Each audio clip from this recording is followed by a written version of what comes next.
जैसे बेटा मैंने आपको कल बोला था, अभी तक जितने भी टॉपिक्स हमने कूलम्स लॉ के रिलेटेड पढ़े, उसमें जितने भी उसके रिलेटेड में जितने भी आपकी टेक्स्ट बुक पे, एनसीईआरटी टेक्स्ट बुक पे जितने भी न्यूमेरिकल्स है, जितने भी क्वेश्चंस हैं, वो हम डिस्कस करेंगे। ठीक है, तो पहला क्वेश्चन मैंने यहां पर एक्सरसाइज जो आप अगर देखोगे चैप्टर के पीछे, चैप्टर के बाद पे अगर आप देखोगे कूलम्स लॉ पे, पहला हमारा जो क्वेश्चन है वो है what is the force between. तो मैं इन्हीं को सीक्वेंस में डिस्कस करूंगा। आप जितने भी टॉपिक्स हमने अभी तक पढ़े उसके रिलेटेड जितने भी न्यूमेरिकल्स आते हैं हमारे टेक्स्ट बुक पे, वो सारे सोल्व करेंगे। देखिए पहला क्वेश्चन है हमारा, what is the force between small charged spheres. What is the force between small charged spheres having charges, जिनका चार्ज है, यानी कि क्या किया गया है, देखिए जरा ध्यान से, दो स्फीयर्स कंसिडर किए गए हैं, से सपोज ए एंड से सपोज बी। इन दो स्फीयर्स का जो चार्ज है, से Q1 है, वो कितना है, वो है 2 इंटू 10⁻⁻7 कूलम। ठीक, फिर दूसरे का B का कितना चार्ज है, से सपोज Q2, यह 3 इंटू 10⁻7 कूलम। ठीक है बेटा, क्या है हमारे पास, दो चार्ज स्फीयर्स है, एक है A दूसरा B।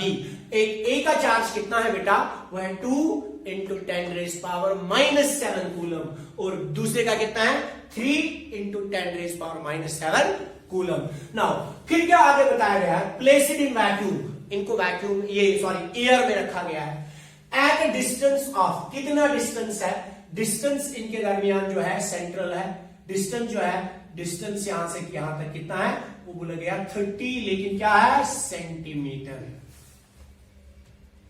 ठीक, तो मुझे लगता है पहले सेंटीमीटर को कन्वर्ट करते हैं ना। Q1 तो हमें पता आ गया, Q2 भी आ गया, सेंटीमीटर। अगर R को कन्वर्ट कर दूं, 30 सेंटीमीटर था ना, मल्टीप्लाई कर लेते हैं -2 से, मीटर में कन्वर्ट हो जाएगा, बात खत्म है कि नहीं है ना। क्योंकि 1 सेंटीमीटर, 1 मीटर में कितने सेंटीमीटर होते हैं बेटा, 100 सेंटीमीटर होते हैं, है ना। तो क्या आएगा, 1 metre is equal to 10⁻2 centimetre. मैंने मल्टीप्लाई कर दिया ना, एक्चुअली इसको डिवाइड करना था ना 10⁻2 से, तो एक्चुअली हुआ ना वो मल्टीप्लाई करना 10⁻2 से। बात का क्लियर। नाउ अब देखिए क्या करेंगे, फिर क्या करेंगे, therefore according to Coulomb's law, Coulomb's law हमने पढ़ा है, जो ये फोर्स है वो कौन प्रोवाइड करेगा हमें, कूलम्स लॉ। वो कूलम्स लॉ के हिसाब से क्या आएगा, F is equal to 1/4 pi epsilon naught. Epsilon r भी था, क्योंकि हमारा जो सिस्टम है वो ईयर में है, तो यहां पर एप्सिलॉन आर को मेंशन नहीं करेंगे। क्यों नहीं करेंगे, बिकॉज ईयर के लिए एप्सिलॉन आर का वैल्यू होता है 1 के बराबर। ठीक, तो 1/4 pi epsilon naught Q1 Q2 divided bye R square. जरा इसका वैल्यू पुट कर लेते, कितना वैल्यू आएगा, देखिए ऑलरेडी पढ़ा है, कितना वैल्यू है इसका, इसका है 9 इंटू 10⁻9, ऑलरेडी पढ़ा हुआ है, 9 इंटू 10⁻9। फिर क्या है, Q1 का वैल्यू बताइए जरा, 2 इंटू 10⁻7। फिर क्या है, Q2 multiply by 3 into 10⁻7 divided by R square. R square किसके बराबर है, 30 इंटू 10⁻2 का होल स्क्वायर, है ना। तो क्या आएगा, फिर क्या आएगा फर्दर, अगर कैलकुलेट करें इसको अगर कैलकुलेट करेंगे क्या आएगा फर्दर, जल्दी से करें, क्या आएगा, ये देखिए जरा क्या आया, F इज इक्वल टू, यहां पे देखिए जरा 9 ऐसे ही, 2 इंटू 3 कितना बना, 6, है ना। Basis and power should be added, तो कितना आया वो -7 कितना बना, -7 14 बना, है ना, बना ना -14, वो बना 10⁻14। और क्या है, चलो लिख लेता हूं मैं, इंटू सबसे पहले 10⁻9 है, ठीक है, और यहां पर basis and power should be added, divided by, इसका स्क्वायर कर दे, 30 का स्क्वायर आ जाएगा, 3 3 आर 9, और इनका 2 0 आएगा तो 10⁻2 लिख दूंगा, है ना, क्योंकि 30 का स्क्वायर उतना ही आएगा ना, 30 का स्क्वायर कितना आएगा, 3 3 आर 9 और ये 2 0 आ जाएंगे।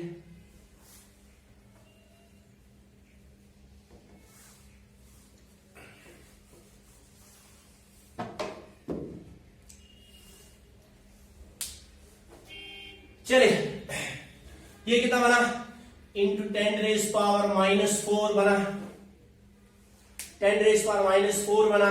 फिर कितना बना, 9 और 9 खत्म बात, 6 इंटू ये बना बेसिस है, पावर शुड बी एडेड, कितना बना 10⁻, कितना बना ये 14 -14 प्लस करेंगे 9, यानी कि 14 - 9 लिख लेते फिलहाल।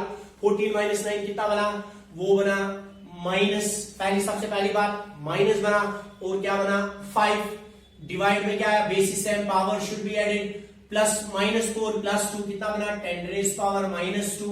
वो जब ऊपर आएगा कितना बनेगा 6 into 10⁻⁻5 into 10⁻2, that will be equal 6 into 10⁻⁻5 plus 2 कितना आएगा -3, और यहां पर आएगा Newton. This is your answer.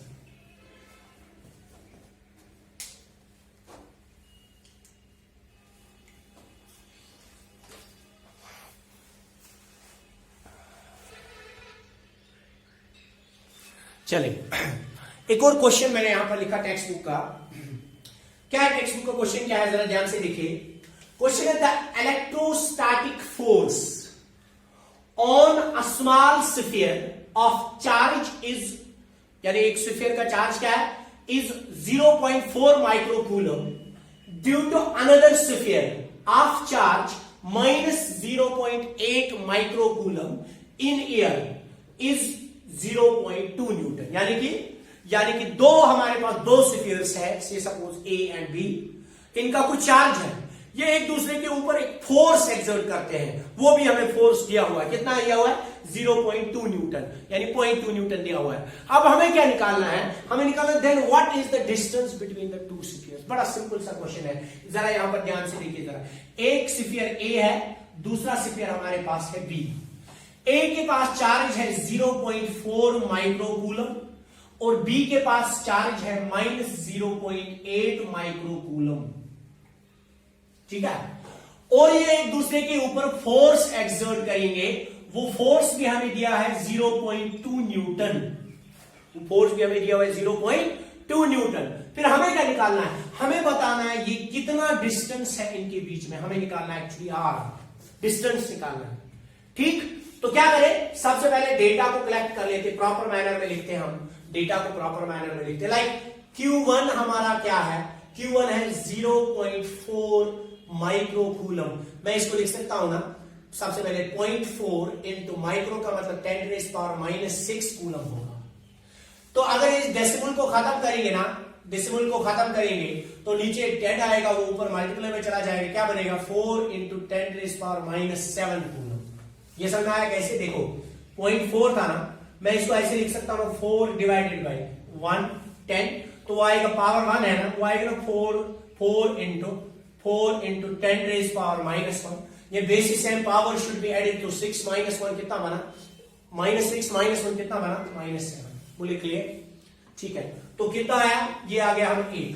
दूसरा Q2 निकाले, Q2 बताइए कितना है। Q2 हमारे पास है माइनस, क्योंकि हमारे पास माइनस हमें कंसिडर नहीं करना है, क्योंकि एक प्लस है दूसरा माइनस है।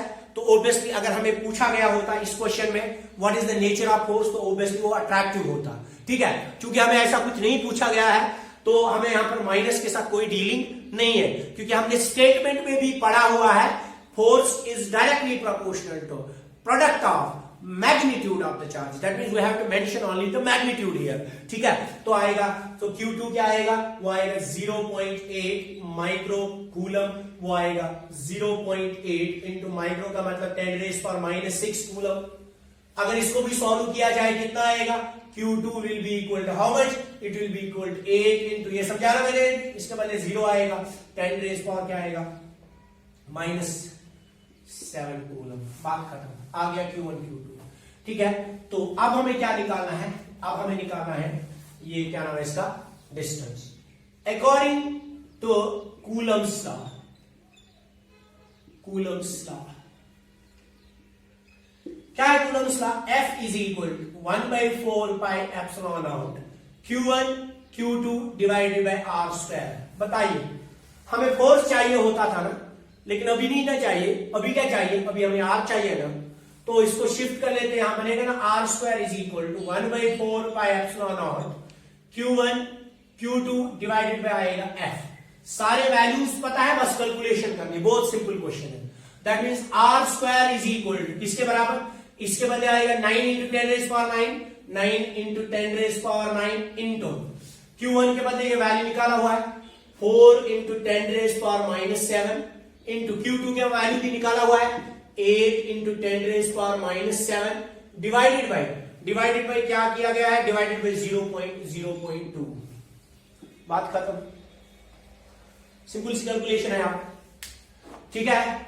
तो क्या आएगा? R square is equal to 9 into 8 4 are 32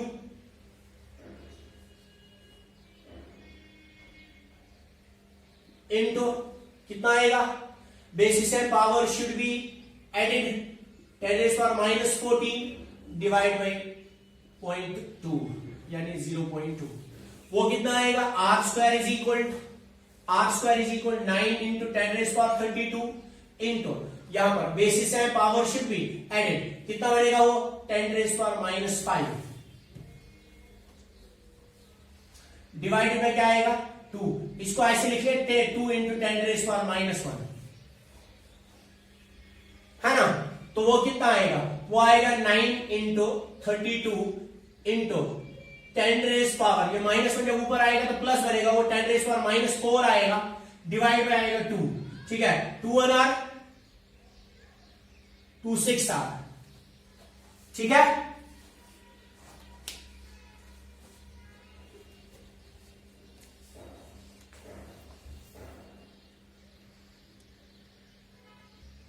तो मैंने बोर्ड को इरेज किया एक साइड से। तो अब देखिए वहां पर कैलकुलेशन क्या है? R square is equal to कितना बचा फिर? 9 इंटू 16, है ना। 9 इंटू 16 अगर करें तो 144 आता है वो, ठीक। क्योंकि देखो 9 क्या नाम है इसका 16 इंटू 9 इंटू 6 कितना बना? 54 4 5 9 1 आर, तो वो दैट बिकम्स 14। तो 144 इंटू कितना? 144 यहां से 144 इंटू 10 रेज़ पावर माइनस 4, तो 2 तो खत्म हो गया नीचे नाउ। लेकिन अब हमें क्या चाहिए? हमें मतलब चाहिए आर स्क्वायर। हमें क्या चाहिए? आर। तो देखा सबसे पहले अगर इसको साइंटिफिक नोटेशन में लिखे, ठीक है, साइंटिफिक नोटेशन में, या अगर हम इसको ऐसे लिखे आर का ये कर दे, रूट कर दे, आर रूट, वो 11 आ जाएगा ना, ठीक है। तो 11 का स्क्वायर किसके बराबर? 144 आता है ना, ठीक। तो इंटू 10 रेज़ पावर माइनस 1 आएगा, तो वो कितना बनेगा? R becomes 1.1 metre.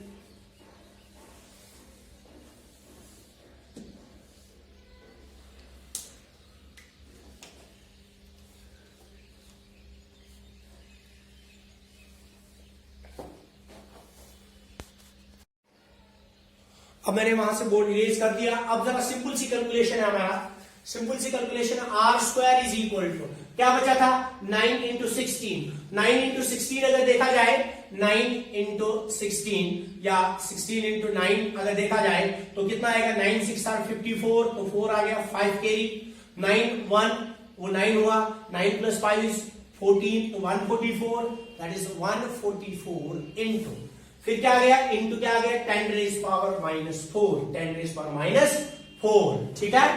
तो ये हमारी कैलकुलेशन आ गई। नाउ अगर देखा जाए, मैं इसको ऐसे लिख सकता हूं, r square is equal to, मैं लिख सकता हूं 12 का स्क्वायर इंटू लिख दूं 10 रेज़ पावर माइनस 2,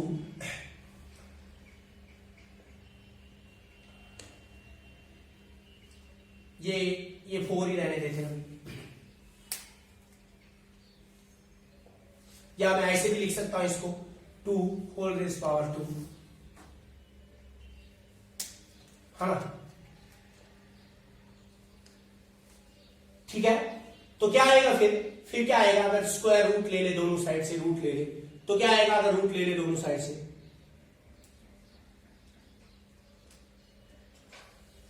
तो आएगा ना r is equal to 12 into 10 raise power minus 2। R is equal 12 into 10 raise power minus 2।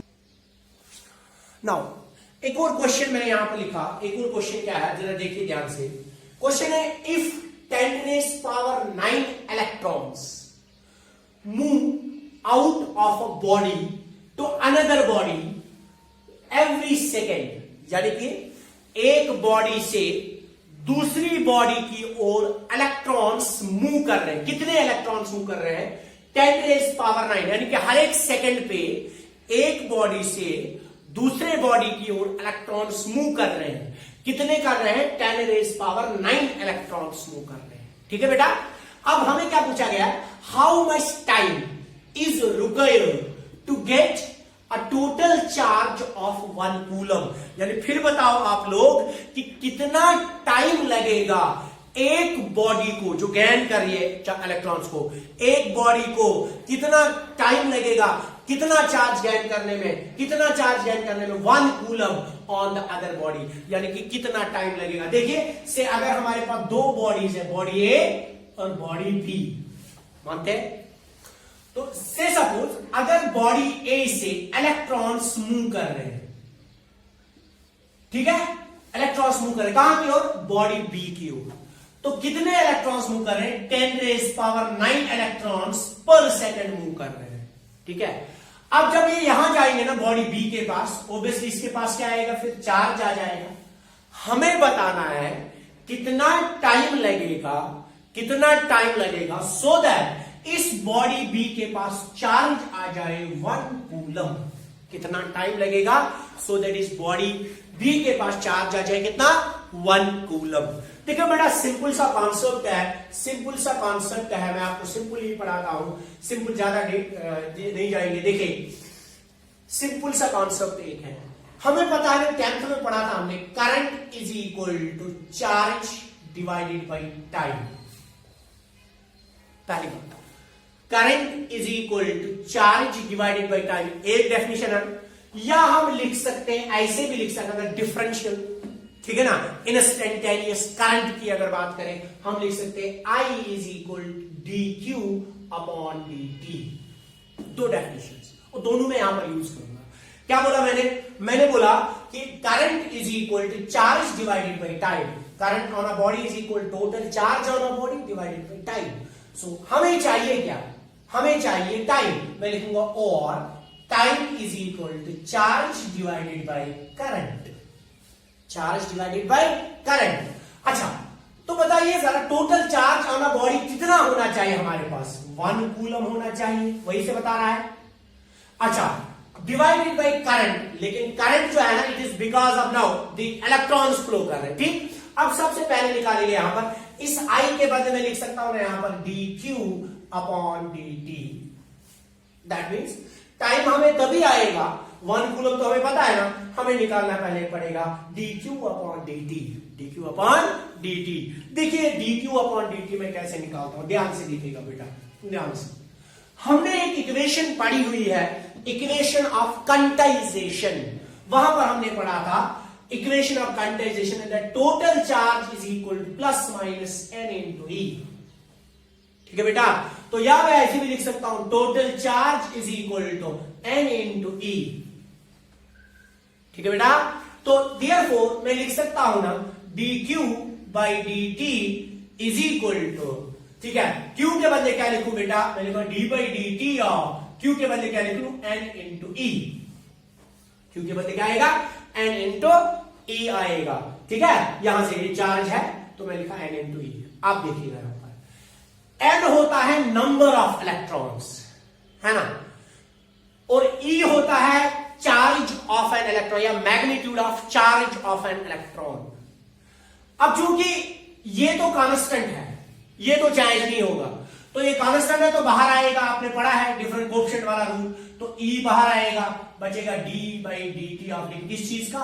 N का। एन क्या होता है बेटा? Number of electrons. वही तो वैरी कर रहे हैं, नंबर ऑफ इलेक्ट्रॉन्स ही तो वैरी कर रहे हैं, क्योंकि क्या बोला 9 इलेक्ट्रॉन्स पर सेकंड के हिसाब से ट्रांसफर हो। दैट मींस 10⁻⁹ इलेक्ट्रॉन्स वैरी कर रहे हैं पर सेकंड के हिसाब से दूसरी बॉडी पे। वो तो आया ना रेट ऑफ फ्लो ऑफ, ये अगर क्या गया number of rate of change of number of electrons, rate of change of number of electrons. अच्छा जरा बताइए फिर D q by d T किसके बराबर बना? ई। ई का वैल्यू क्या होता है? ये होता है ना magnitude of A charge of an electron. कितना होता है इसका वैल्यू? ई का वैल्यू होता है 1.6 इंटू 10⁻⁻19 कूलम। तो मैं लिख लेता हूं 1.6 इंटू 10⁻⁻19 कूलम, ठीक, into d n by d t. कितने number of number rate of change of number of electrons, rate of change of number of electrons कितना है? 10⁻⁹, ठीक है, 10⁻⁹ क्या? 9। तो क्या आएगा? इट इज इक्वल टू यहां पर पहले कैलकुलेशन करते बाद में यूनिट प्रोवाइड करेंगे इसको। It is equal to 1.6 into 10⁻⁻, basis है पावर शुड बी एडेड, तो क्या आएगा? -10। तो टाइम यूनिट क्या आएगा? यूनिट आएगा कूलम, टाइम का आएगा पर सेकेंड, ठीक है, यूनिट आएगा कूलम, तो टाइम का क्या आएगा? पर सेकेंड। तो क्या आएगा यूनिट? तो वैल्यू क्या आएगा D q by d T का? 1.6 इंटू 10⁻⁻10 कूलम पर सेकेंड, ठीक है। अब लेकिन हमें क्या चाहिए था? हमें क्या चाहिए था? जरा ध्यान से देखिए एक मिनट। हमें चाहिए था टाइम। सो टाइम के लिए हमने इक्वेशन लिखी थी 1 coulomb divided by D q by d t. D q by d T का वैल्यू हमें लोगों को आ गया है ना, आ गया ना। तो हम इसको पुट करेंगे, आप इसको पुट कर सकते हैं यहां पर, इसको पुट करेंगे यहां पर, ध्यान से देखिएगा, इसको पुट करेंगे। Therefore time is equal to 1 coulomb divided by d q by d t is 1.6 into 10⁻⁻10 coulomb पर सेकेंड। कूलम और कूलम कैंसिल, तो बना क्या वैल्यू? बना क्या value? Time is equal to, इसको इरेज कर लेते हैं,